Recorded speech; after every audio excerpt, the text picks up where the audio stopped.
Seorang agen CIA tertangkap basah mengebom Ambon, divonis mati oleh pengadilan Indonesia, tapi 4 tahun kemudian, dia dibebaskan diam-diam oleh Presiden Soekarno.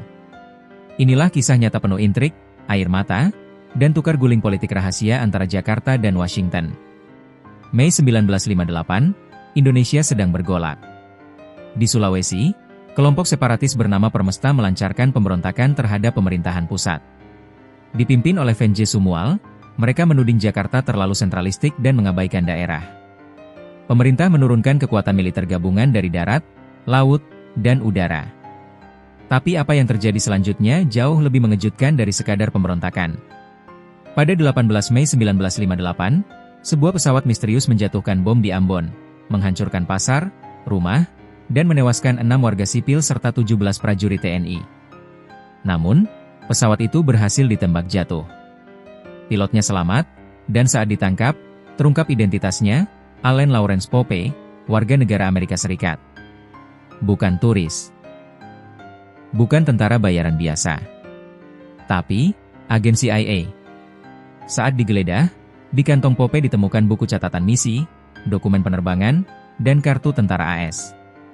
Dia adalah veteran pilot tempur dan bagian dari operasi CIA yang mendukung pemberontakan Permesta secara diam-diam. Buku Audrey Kahn dan George Kahn mencatat keterlibatan Pope secara gamblang.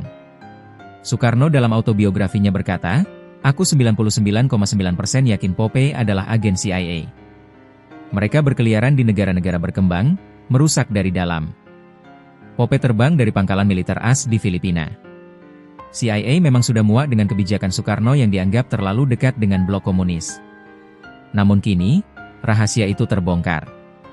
Pemerintah segera membantah keterlibatan, tapi bukti-bukti tak bisa disangkal. Pope diseret ke pengadilan dan dijatuhi hukuman mati. Dunia menahan napas. Apakah Soekarno akan benar-benar mengeksekusi seorang warga Amerika? 4 tahun berlalu. Pada 1962, keluarga Pope datang ke Jakarta. Mereka menangis di hadapan Soekarno, memohon ampun. Soekarno luluh. "Bila sudah menyangkut seorang perempuan, hatiku jadi lemah," ujar Soekarno. Akhirnya, Pope dibebaskan secara diam-diam, tanpa SK resmi. Ia keluar dari penjara dan pulang ke AS. Soekarno berpesan, "Atas kemurahan hati Presiden, engkau diberi ampun. Tapi ini kulakukan dengan diam-diam. Jangan buka mulut." Banyak pihak bertanya, apa yang didapat Indonesia dari pembebasan Pope? Isu tukar guling beredar luas.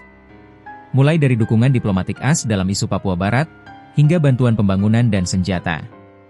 Putra Soekarno, Guntur Soekarno Putra, bahkan menuliskan dalam bukunya bahwa Pope mungkin ditukar dengan proyek pembangunan jalan di Jakarta.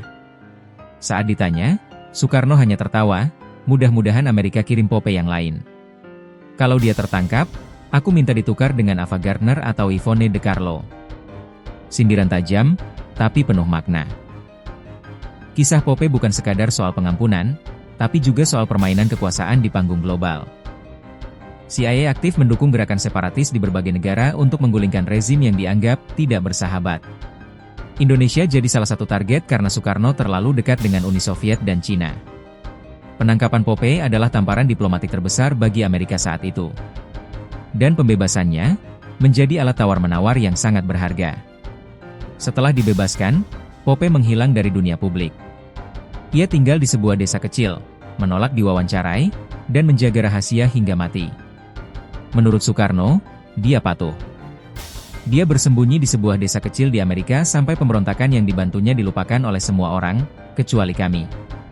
Allen Pope wafat pada 2020, di usia 91 tahun. Kisah Allen Pope adalah pengingat bahwa politik luar negeri tak selalu terang-terangan. Di balik senyum diplomatik, ada misi rahasia, permainan intelijen, dan kalkulasi yang hanya diketahui segelintir orang. Pembebasan Pope oleh Soekarno meski kontroversial menunjukkan bahwa politik itu soal kepentingan, bukan sekadar benar atau salah. Di dunia ini, tidak ada makan siang gratis. Kalau menurut kalian, apakah keputusan Soekarno benar, atau justru kelemahan dalam menghadapi tekanan global?